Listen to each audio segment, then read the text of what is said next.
Hey guys, Coleman with Ride Engine here, and I'm going to explain the fundamentals of getting going with your new foil. In the interest of making this video not too boring, I'm going to skip explaining where to put every bolt. If you look in the instructions, there's a really good diagram, and it shows exactly how it's supposed to go together. The only thing I will say about the assembly is before you put it together, you want to take this Teflon tape that it comes with and wrap every bolt. And the reason that you want to do that is if you don't, over time, because of the salt, the bolts will seize up and you won't be able to take your foil apart, which is, it's a bummer. An alternative that we found is kind of easier than wrapping it is you can take any kind of grease, like even Vaseline will work. If you go to the hardware store, ask for anti-seize grease. You can even, this stuff's kind of fancy lithium grease from a boat store, but anything greasy will work. So keep it greasy, grease your bolts, put it together like it says in the instructions. And this foil, the mast can go either through the wing like this, we call it position 1, or it can attach behind the wing like this, we call it switch. When you're learning, make sure it's going up through the wing,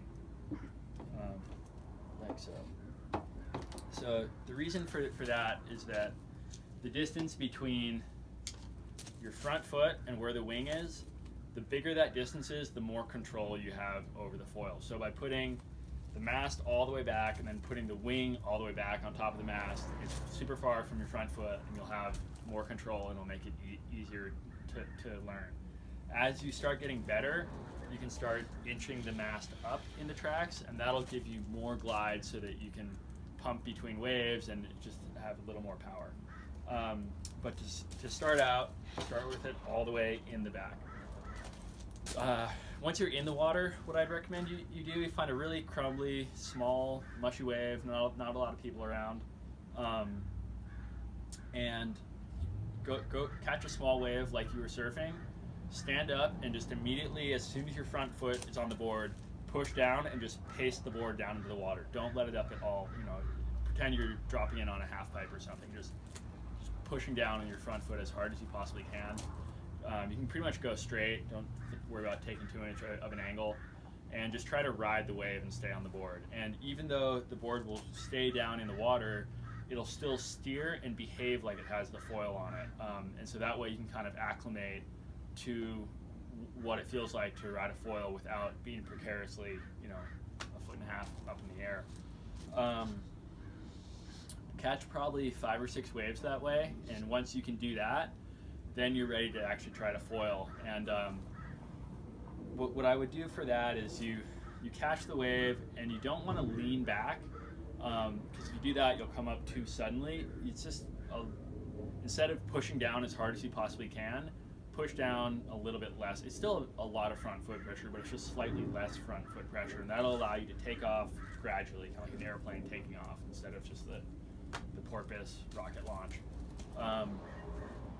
And yeah, just keep experimenting with it and you should be able to figure it out. Leaning forward definitely is the key to success, both because you have control, and also when you fall, if you're leaning forward, you can jump off the board, whereas if you go back, generally the falls are less controlled. Once you kind of have that figured out, you can start scooting the wing forward in the tracks like so. That'll give you more lift, more bounce as you pump the board, and it'll make it possible to start connecting waves, which is, you know, one of the reasons a lot of us are intrigued by foiling. Once you get that figured out, you can experiment with putting it in switch position, which is cool. I think we're the only company that offers this. But that's basically where you can move the mast from going through the wing to behind the wing, like so. This pushes the wing way more forward while also having the mast farther back. And when the mast is back, the board seems to turn better. When the mast is forward, the board kind of does this weird like pivoty turn, whereas when it's way back, it kind of turns off the back foot.